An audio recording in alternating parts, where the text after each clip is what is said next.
What you just said is one of the most insanely idiotic things I have ever heard. What kind of ignorant shit is that? At no point in your rambling, incoherent response were you even close to anything that could be considered a rational thought. You idiot, you fool! Hey, dummy! This is the Ignorance is Blessed podcast. Everyone in this room is now dumber for having listened to it. Hey everyone, I am here with Adrienne Augustus. This is amazing. Founder of A Beautiful Mind. It's a foundation for mental health. For those who don't know, really quick, I tweeted recently, I didn't realize that July is, okay, I'm about to do something real stupid. I have only read BIPOC on the internet. Do we pronounce it as a word? Do you know? I have no idea. Is it like BIPOC? Do I just go BIPOC? Does anyone? I think you're definitely safe with saying that. I haven't heard people pronounce it. Me neither. I just realized as I was about to say it, I was like, well, if anyone in the world, if there's a consensus, let us know. Either way, Black, Indigenous, people of color, mental health. Ding, ding, ding, ding, ding. Yes, Awareness Month, yes. And anyone who listens to the show knows I'm a big advocate for mental health awareness in general. And I was so bummed I didn't know at the beginning of the month, which seems to be the case with almost every awareness month. I'm like, oh, I'm aware now. Oh God. But so I did a tweet asking for anyone who wants to share their experience, who maybe works in the field. And Adrienne has come through with such a cool just story, it sounds like. And you've also been I've gotten a lot of other people because of you. So thank you. You're welcome. Let's just dive into it. I want to talk about, you have recently started a whole foundation. Yes. I mean, can you tell me a little bit about what the foundation is and kind of what was the catalyst of you deciding to dive in and go, okay, I'm taking this to the next level. I'm going to create something. There definitely was not a moment when I made that decision, but just to go back to the beginning. So unfortunately, this is not a private family foundation. I am not independently wealthy. I hear that. Yes, unfortunately. Right, we wish we all could be those people. But I felt very strongly that there needed to be an organization representing in part people of color, because the mission statement is that we will positively impact lives by investing in culturally competent mental health support services that educate, enlighten, and empower our diverse community. So right now we're focusing on communities of color. But I was like, I'm too tired to try to create something with a bunch of programs. I don't want to do that. Yeah, you're like, how can I be the United Way of other programs, like other mental health programs? Exactly. I love it. And here's the thing, like, you get money and you get money and you get money. Like, I wanted to be the Oprah of giving out grant money. I love that. Just like mental health Oprah. They're like, who are we helping now? Right. So I was in grad school at the time. This is just a year ago. And I was given the opportunity to start the foundation. Now here, it was April of 2019. I'm thinking, okay, I need to satisfy 400 hours for a grad school requirement.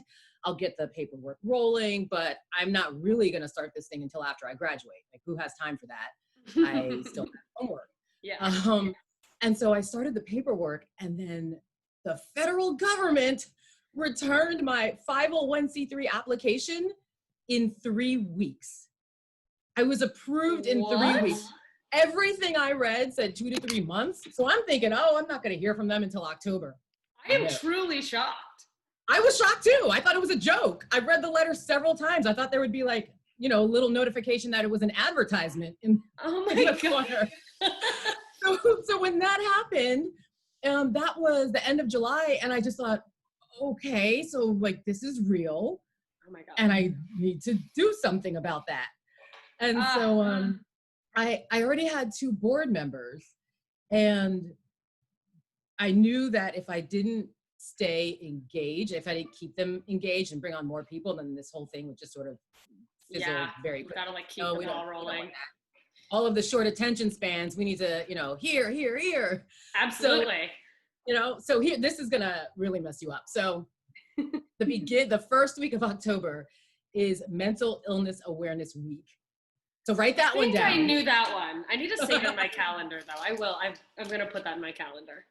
Gotta be on top of it. And then just there you go. And just FYI, May is Mental Health Month. So we've got all kinds of opportunities for you to keep talking about this. Thank goodness. Honestly, it needs to be talked about. All the time. But so what I decided was that I would do the official launch event at the beginning of October. Great. So, and that gave me 2 months to do it. God.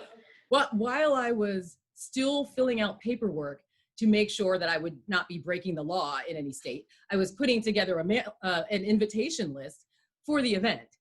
Ooh. And this is pre-COVID, so things were still open. So we actually had the event at a small art gallery, and people came, and it was really, really nice. We raised about $2,500. But the main thing was that I wanted it to be part public relations event, so people would see that we're real. I walk around saying, right? Like, oh yeah, I'm starting a foundation. And I felt like people would just kind of pat me on my head and be like, okay. Like, oh, you and your dreams. Right? Side eye. That's sweet. Yeah. Right. And it doesn't help. I'm not going to say how old I am, but people age me down a lot. So I was losing the credibility. Let's just say I'm not in my 20s or even 30. Oh my. I'm like, your skin, it's so beautiful. I worked in PR before comedy, and starting out in a nonprofit, I was very young, and I got a lot of, I look back and I'm like, oh, this is just blatant ageism, where they're like, oh, that's right. Sweet. And you're like, yep, sweet.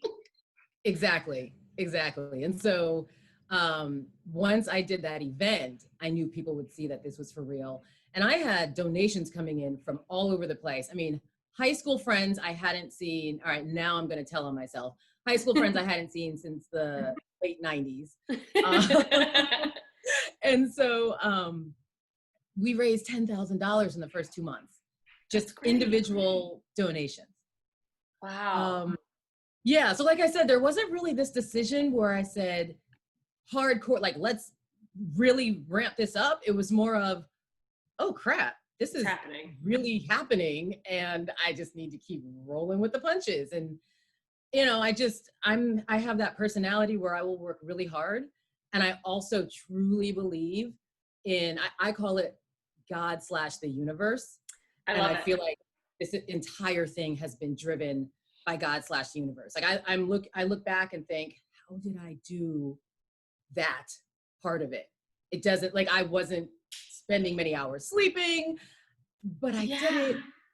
And it's been amazing. So I have a great team of board members now. And just this past Saturday, we had our inaugural, of course, on Zoom, grant recipient awards ceremony and volunteer recognition celebration.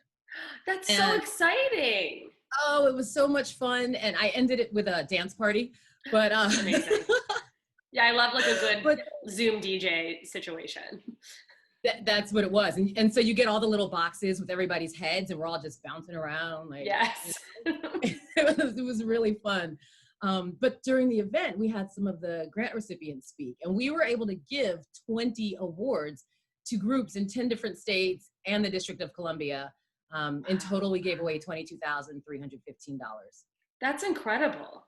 Yeah, I was looking on the website at all the different grants and the award recipients, and it's just amazing to see how many different organizations you guys were able to help, but there's just so much out there that, that we don't know about until you start looking for it. And it's just truly incredible. I'm like scrolling over it now. We were blown away by the variety of programs, and we touched every group that I was hoping, through the organization. When we say people of color, African American, Latinx, Asian American, Native American, and that's who we've touched with these funds. That's amazing. Programs that are being offered in English, Spanish, Vietnamese, Japanese, Urdu.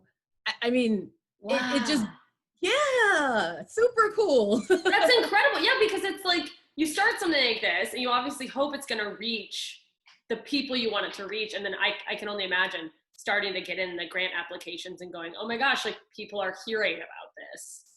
That's got to be an amazing feeling. Yeah, we didn't know what kind of a response we would get. So I was just like feverishly sending emails and, info to whatever organization. So I didn't know if it was going into a black hole or if somebody, if somebody would actually see it. But we actually received applications. We've received 63 applications from more than 40 organizations in 19 states and the District of Columbia.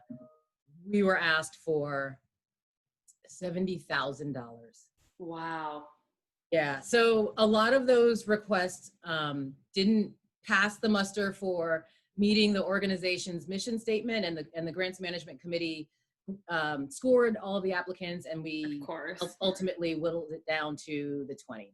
Yeah, and you have to also work with what your funding is. So I'm sure that's a hard process when you start getting down to the last selections where you're like, we have to go this way this year, and that's just how it goes. Well, and the thing is, when we originally decided on the 20, actually it was originally 24, we did a little more digging and realized that some of them might not have been on the up and up. Yeah. I did this massive fundraising push in June, and I just said, hey, look, we don't want to have to pick and choose. We want to be able to fund all of these organizations because they're all worthy. Please donate. Amazing. And we raised enough money to cover all of them. And then, wait, there's more. I love it. This amazing former coworker shared a Facebook video post that I put out. Her boss saw it, and we received a $10,000 grant from Scientific Games, which is a corporation in Las Vegas where I used to live. Oh my God. It's amazing. The internet is truly amazing. Yes, it is. Sometimes. Yeah, sometimes it's really good. Sometimes it's harmful. And that's when we all need to just walk away. Yeah, gotta log out. Yeah, the power of Facebook has been really incredible. Yeah, it's incredible how many people are still sharing and how far a post can go just through that one website. Is your fundraising, it's such a strange time to be fundraising, it seems like. I worked in nonprofit. It was PR was like my specialty, but I was, as nonprofits go, you wear 8,000 hats. And I also was part of the fundraising, but we did these big events. Is your fundraising right now all just sort of like asks through internet like campaigns? Yeah, so after we had that official launch event, when we rolled into this year, we were planning on doing 2 fundraising events, one in DC, one in Maryland, and then also 2 in Las Vegas.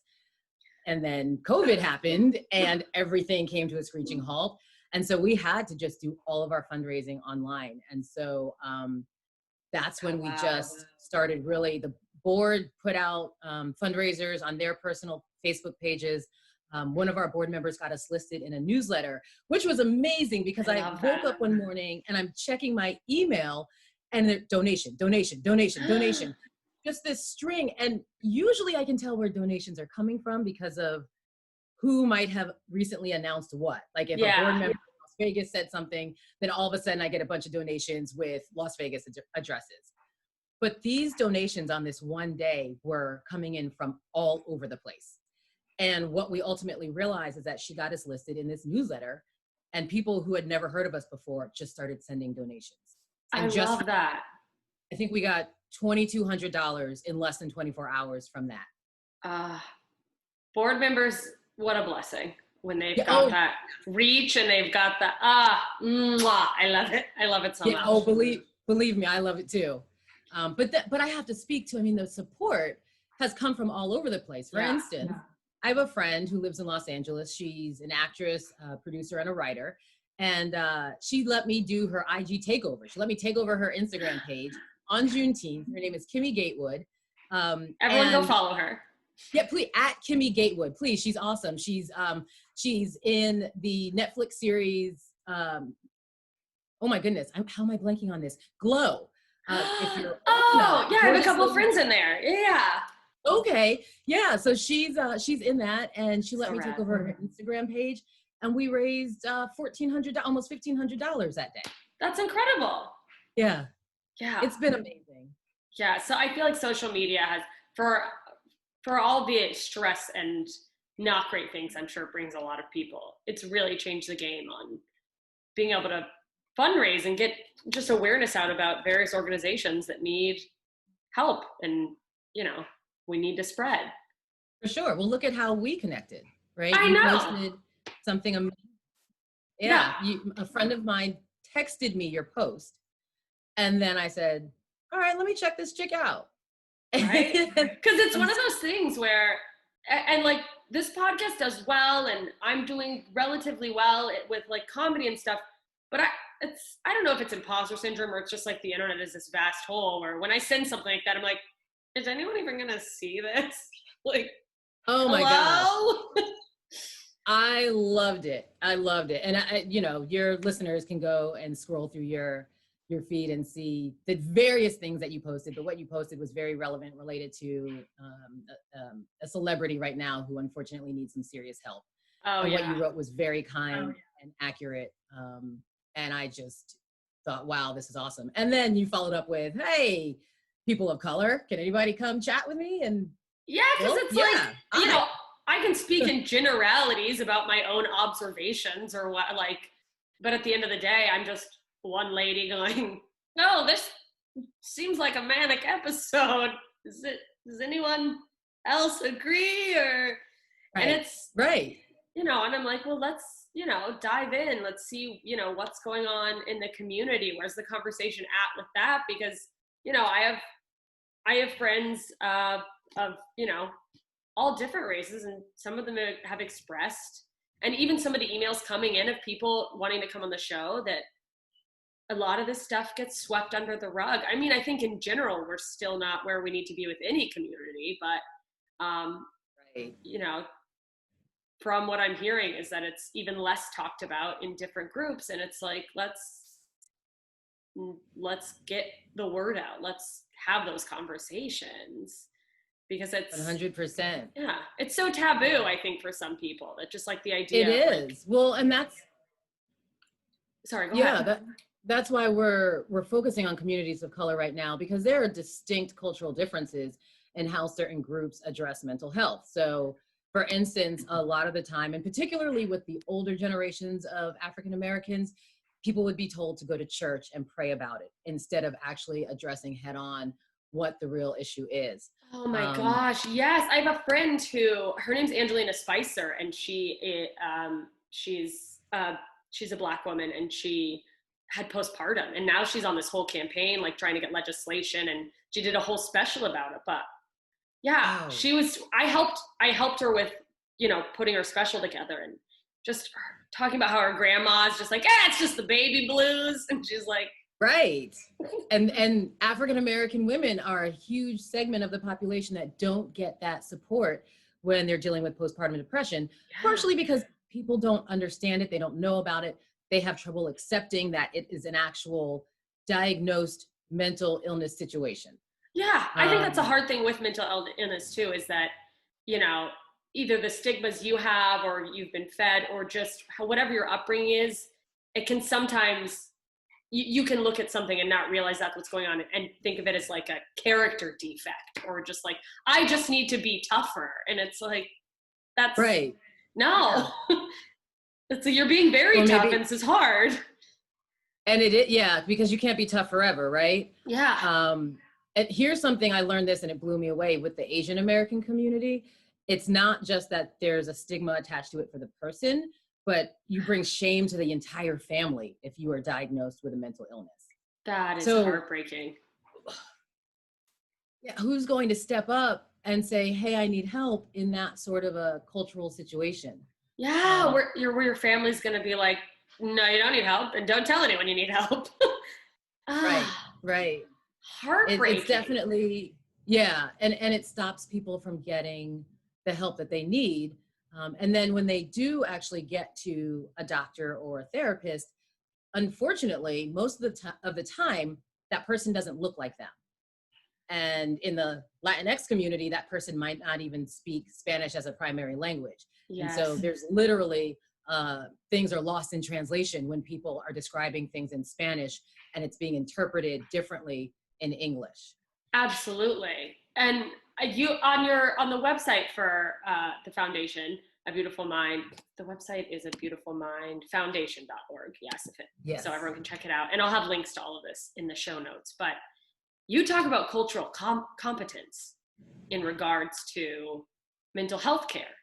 And I think that's so important, just to go off of what you're saying now is, yeah. I mean, how much of a difference does it make when someone has a mental health care provider who understands the cultural, right? There's a word I'm looking for, huge. like what's going on in their culture instead of just looking at them as, a two-dimensional person.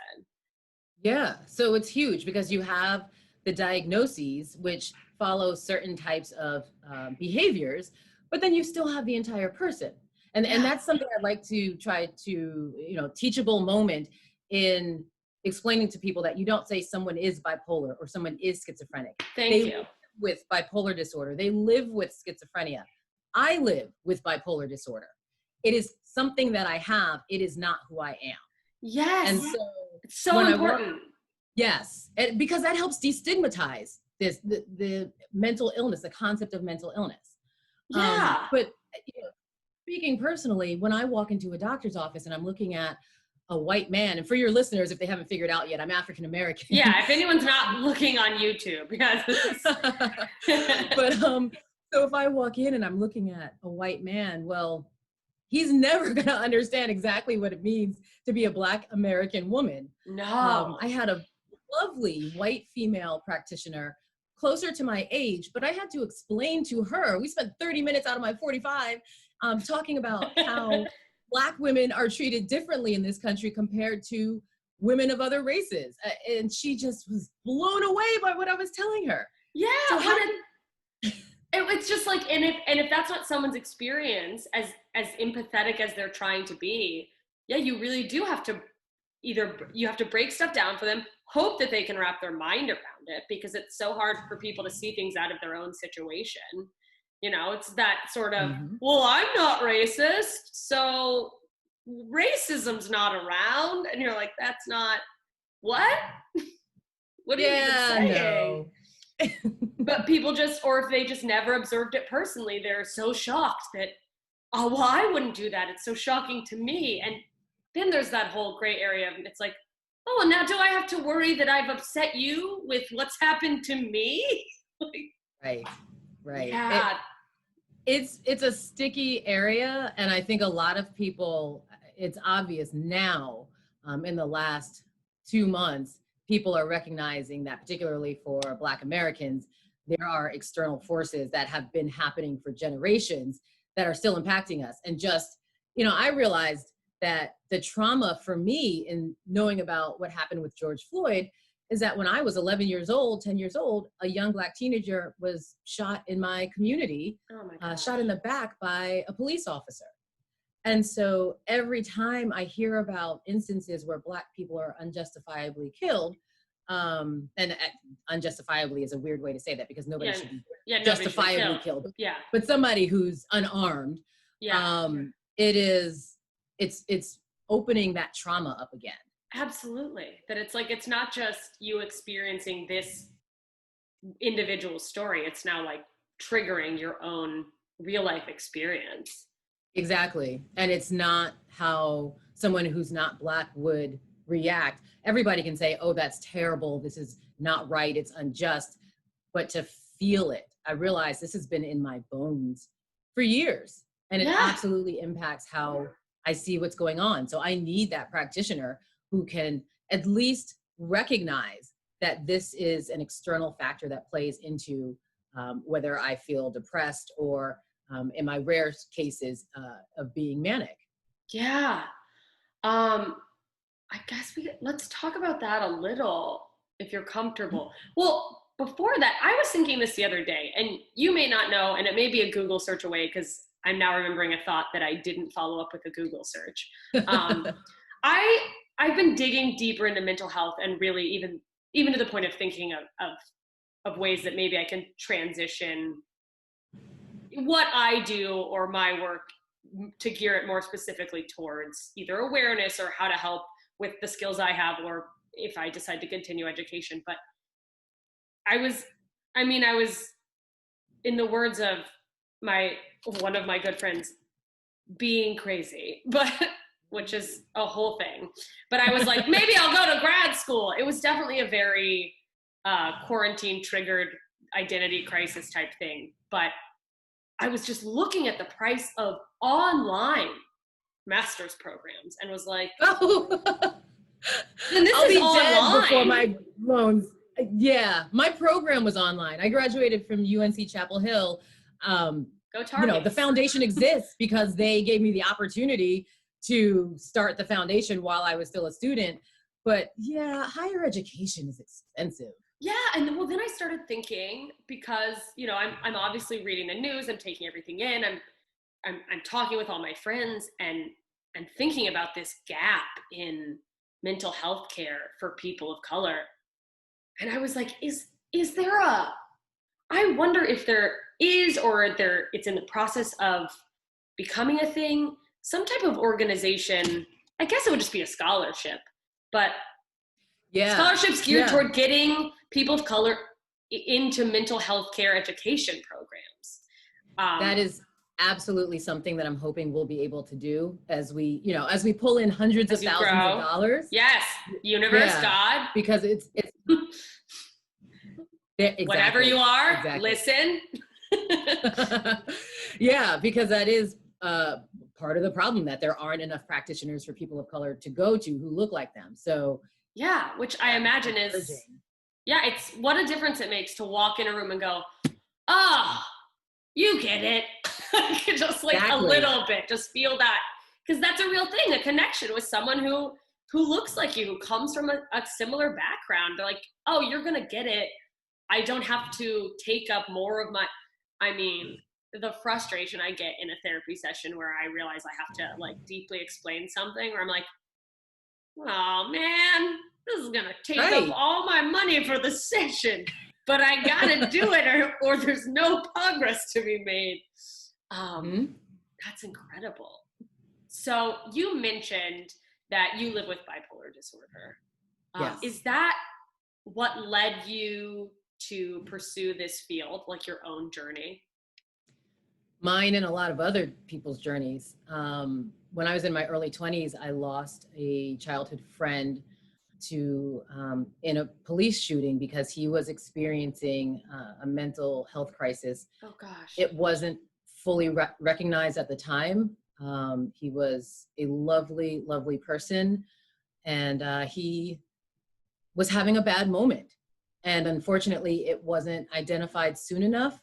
And even today, a lot of law enforcement agencies don't have the training so that they know how to approach someone who's having a mental health crisis. Yes, and we're learning that more as this conversation is getting bigger and louder, that the training they go through is so short, and they really aren't equipped to deal with, situations like this where it's a mental health crisis. They just come in and you're either a criminal or not, I guess, but it seems like everyone's a criminal in the eyes of a police officer. They're just waiting for some type of, at this point, it's like, good Lord. There's definitely that sentiment. I have a friend who's an officer, and I was talking to him outside on the street, and it was probably 90 degrees outside, and a gentleman walked by wearing a heavy coat. And I said to my friend, what do you see when you look at that person wearing that coat? And he said, well, if I walk up to him, I'm going to be worried that he's concealing a gun. And I said, you know what I see? I see a man who may live with schizophrenia, because people with schizophrenia tend to have or I should say, one of the conditions associated with it is that their body regulates temperature differently. So, fascinating. Yeah. So he might not have a weapon. He just may be doing what is natural to him through his mental health diagnosis. Wow. So, you know, it's a complete mental shift in how you see someone from law enforcement and protecting the public and protecting yourself to, okay, crisis management, which sadly really isn't the role that the police should have to take. No, we should have, there but should be funding for that, you know? Let's bring in people who are Right. specialized in that.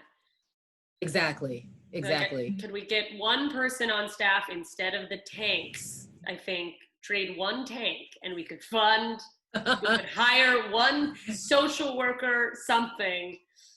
Oh, it's so difficult. Yeah. But let me just say, I found out, so here's probably the thing that really pushed me towards the foundation. I had to self-diagnose when I was in my early 20s because I had lived with depression from the age of 11, and I was expressing this to my parents, but because I was getting good grades, because I was still fairly social, and I was, you know, I was class president, they thought I was fine, but I knew what I was feeling inside. And now I know that young women who are experiencing early symptoms of bipolar disorder typically are high achievers. Yeah. So their symptoms can be overlooked because it seems like they're doing fine. But so here now, through my teen years and up until my early 20s, you know, I'm bursting into tears looking at a car commercial. Oh I mean, and not even one of those sappy ones like at Christmas time where there's a giant bow and the woman has the perfect husband and oh, look. No, it's just like Chevy, like a rock. And you're like, a rock! Exactly. Exactly. That literally happened. And I said, okay, this is ridiculous. I need to get help. And I ultimately ended up doing a lot of research and saw basically myself in a book, a medical book about mental illness. And it was so stark, just the details, that I realized I had been experiencing mania when I was in high school. And I mean, to the point where I thought my picture would be on the next page of this book. Wow. And so ultimately, like just like every detail is nailing exactly what you've gone through. Because there are, you know, like I said, you have the whole person to deal with, but there are specific behaviors that are exhibited by people who have different diagnoses. And I had clearly exhibited the depression and then also mania. And here's the thing, and I think, how do my parents not pick up on this? I was 16 years old, staying at home on Friday and Saturday nights, cleaning the entire house. Like, that's weird. Yeah, like, I guess she's just a great kid. It is interesting that I think so much mental health stuff goes overlooked because, you know, our parents focus on, and it's maybe it's the system as a whole, but like, no one cares until you're getting bad grades. It's, you know, a lot of times. When you're young, yeah, or if you're acting out. Like law trouble or breaking rules. Right. But if it's like, I'm in 400 clubs and like nobody seems to think that this is weird at all. I'm just preparing for college. I haven't slept in a week. Yeah. Exactly. Well, and your parents are going, good job. They're like, where does she get the energy? And you're like, I don't know. And mania in itself, like manic episodes are it's interesting because the difficulty for a person to see their own, I feel like, because for me, when I get hypomanic, it's just like, yeah, I feel like everything's right, actually. Like, you know, and trying to explain to someone who's in an episode, you know, that like maybe something's up it's a sticky territory because they're so, I don't know, high on this situation, you know? Right. Well, I mean, your brain chemistry has shifted. And so your ability to reason logically is lost to a certain degree. Yeah. And so it's like trying to have that conversation, which does get scary because it's like, I empathize with, you know, if someone is trying to help someone, like the manic person thinking, you know, mistaking someone trying to help you for something else, for, you know, you just want me to, because the idea of going to psych ward is scary, and that's a whole Oh, for sure, for sure. And the idea of being hospitalized for a lot of people is terrifying. Yeah. I mean, the stigma is one thing of actually having a diagnosis and then being sent to the hospital. I mean, that's. Yeah, because you go, oh, I'm always going to look, people are going to go, oh, we don't treat mental illness the way we treat physical illness. You know what I mean? Like, no one's ever like, Jim's a cool guy, but careful, he got the flu pretty bad in the 90s, you know? But right. Exactly. And you wouldn't point at somebody and say, oh, he's cancer. Yes, you wouldn't be like, she's the flu. Yeah. That's such an important, that you brought that up, the way you phrase someone living with bipolar disorder, which I think is important for erasing the stigma. Of course it is, but also for the individual, because it goes into, you know, self-talk and how we talk to ourselves and what that ingrains in our brain. But the more you repeat something about yourself, the more you believe it, which is why, as corny as positive affirmations sound to a lot of people, they can work. But so the difference in between saying, you know, I'm living with this illness versus putting this kind of scarlet letter on yourself of like, well, I'm bipolar and this is just how I have to live. It's like, no, I mean, you don't have to make that your whole identity. And it's sad when people are living under that umbrella of I am depressed, and it becomes almost part of who you are, which is it's a piece of it. Mm-hmm. Right. Yeah. The diagnosis is a piece of the whole person. And it's definitely important for us as individuals who are dealing with this and the people around us so that they can at least empathize. You know, that's the biggest thing. Empathy goes so far. Yeah.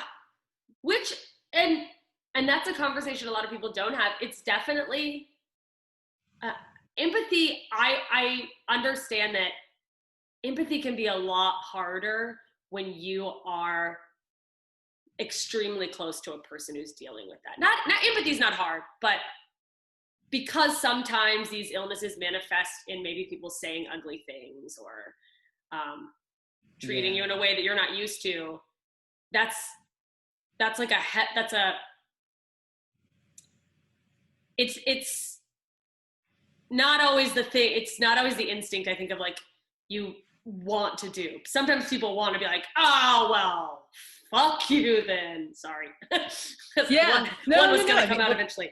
But it's a natural response when somebody feels like they're being attacked or someone's being aggressive towards them. You want to defend yourself. And if that person doesn't really have a strong understanding that this could be happening because the person is stressed and they're experiencing their symptoms right now, then the response is not going to be one that is helpful for the person or a productive way of working through an issue in a relationship. Exactly. And that's why it's so important for people, even if you're not personally struggling with, a mental health crisis, you're maybe not suffering from a mental illness, to learn about it, to know how to recognize it so you can default to empathy. So you do understand, oh, this is what's going on, especially, with a partner, learning, how to recognize things within them.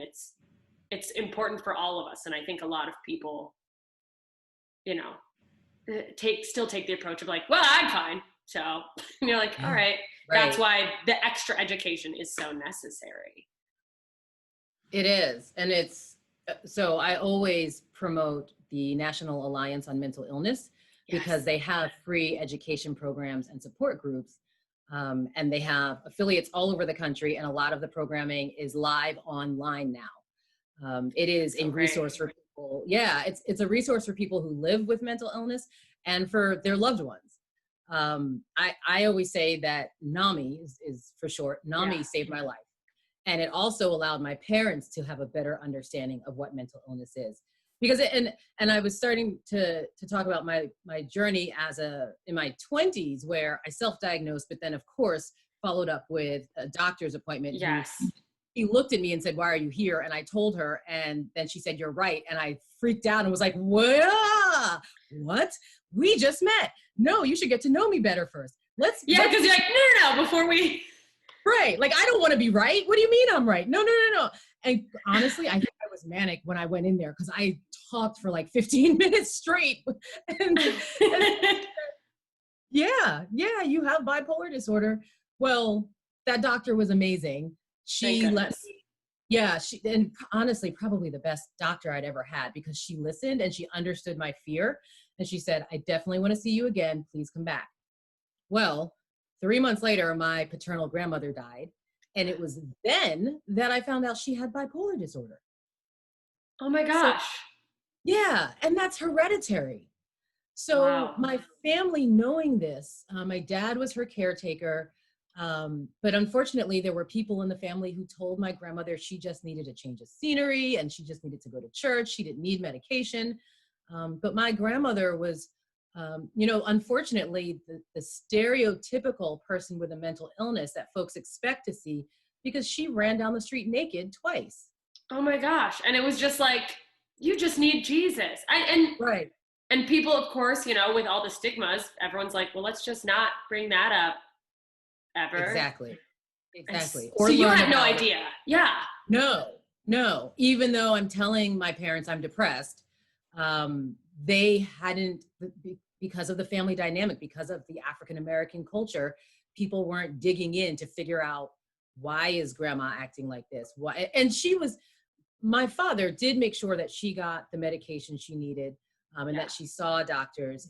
My grandmother, bless her soul, actually went through electric shock therapy. Gosh, way back when that was what they did.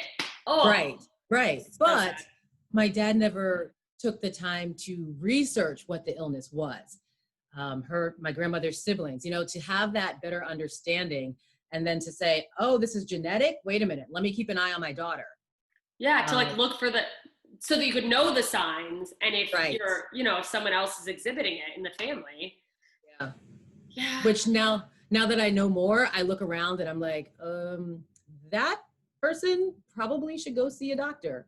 Yeah. Because I always say I can recognize mine, and because you get to see certain behaviors and you recognize them as not so much as a person's greater personality, but more of a symptom that is linked to a particular diagnosis. Absolutely. And the more you are educated about that, the more you've examined your own experience. And of course, being in a field where mental health is your priority, you learn all these things, and it is interesting to start recognizing that. And yes. And that's always like,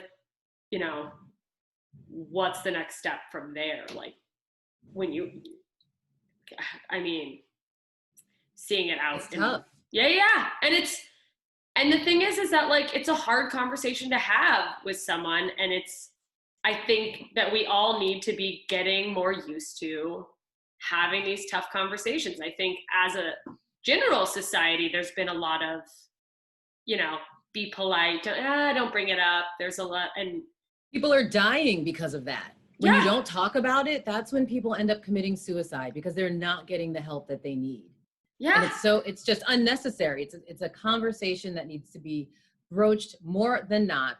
And that's why why A Beautiful Mind Foundation funded these groups, because they're trying to make it culturally acceptable for people of all different races and ethnicities to talk about this and to recognize getting help is a sign of strength. Yes. Asking for help is a sign of strength. It is such a sign of strength because it's hard. It's hard to ask for help. It takes a very strong person, especially if you've grown up in a house or a culture that's sort of like, the whole bootstraps mentality, walk it off, just fix yourself. And it's like, it can be very hard to go, actually, I don't know if I can do this by myself. I might need help. That's a very hard thing for a lot of people to say. And it's so wonderful what you're doing. Thank you. Before we wrap up, really quick, you have 4 different categories for your grants, correct? Is that what I was seeing? Yes. So this cycle we did. Okay. Could you talk about those just a little, like some general, what you were kind of focusing on? Sure. So originally we had 6 categories, then COVID happened. So we retooled it to make sure that we let people know we would fund online technology, because everybody would be shifting from folks meeting in a room to doing it virtually. Absolutely. So we kept, and these are near and dear to my heart, there's a grant called Ruth's House, which is, Ruth was my grandmother. And because church was so important to her, that particular grant is designed for houses of worship to create programming that's specific to their community. I love that.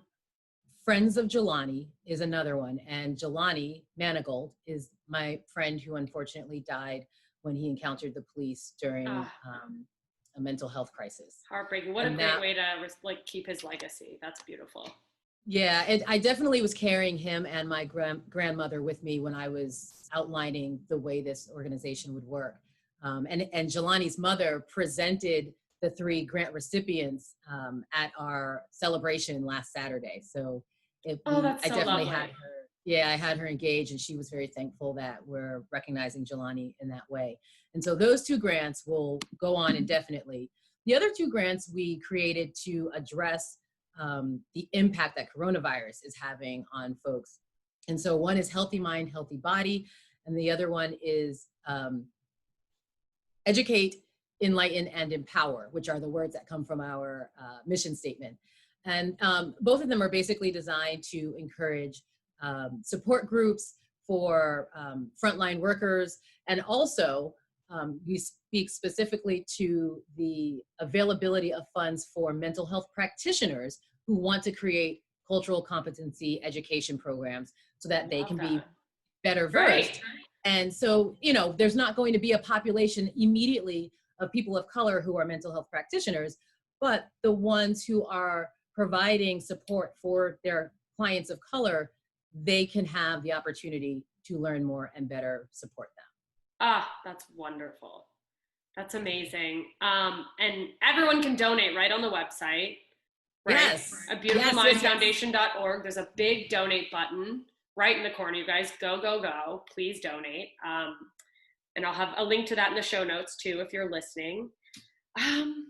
This has been so great. Is there anything else you'd like to share, either about the organization or just little nuggets of anything? So I do want to point out, because I know there are places to donate left and right. Of course. We are run by volunteers. I am a full-time, part-time executive director, board president. When I'm working from home, I'm the janitor. I am doing that work. The other board members and volunteers all have full-time jobs, except for one. And we are carrying this foundation. We are doing all of the legwork. We are a working board of directors. We have fantastic volunteers who reviewed the 60 plus grant, or the 40 plus grant, 60 plus grant requests. So we're giving away 90% of what we brought in. That's amazing. Nobody's making money off of that. At this point, I'm not trying to get paid off of the $26,000 that we raised in the past 10. It's all trickled down. That's such a great percentage. As someone who worked in nonprofit, that would be high rated on Charity Navigator or whatever the website was that ranks nonprofits. That's great, because when you dig into some of these bigger organizations, unfortunately, that's not always the case, and it's refreshing too. That's where I always try to research where I'm putting my money to make sure it's an organization where it's going to get to someone who needs it. Yeah, that was really important to me. Thank you. I love that. Well, thank you. Thank you, Adrienne. Thank you for joining me. Thank you for doing all this work. I appreciate it. I'm going to go donate. You guys go donate. And is there anywhere to follow the organization or follow you? Yes. Yes. So we have Facebook. It's at _beautiful_mind_ might stop. I think it probably got too long. I don't know if there's an underscore foundation. And then we're also on Instagram if you search for us on Instagram, we'll pop up. Because Instagram compresses what your name is. I couldn't come up with anything really easy to remember. So it's like at, I'm totally. I'll find it and I'll put a link in the show notes. You guys just search. Yes, and if you go to our website, the links are at the bottom of our webpage. So when you all go to donate, you can also click on those links. Yes, thank you for that. Awesome. Thank you for joining me. Thank you so much for having me, and thank you for carrying this mission of promoting mental health awareness and mental wellness. Of course. All right, everybody. We'll talk to you soon.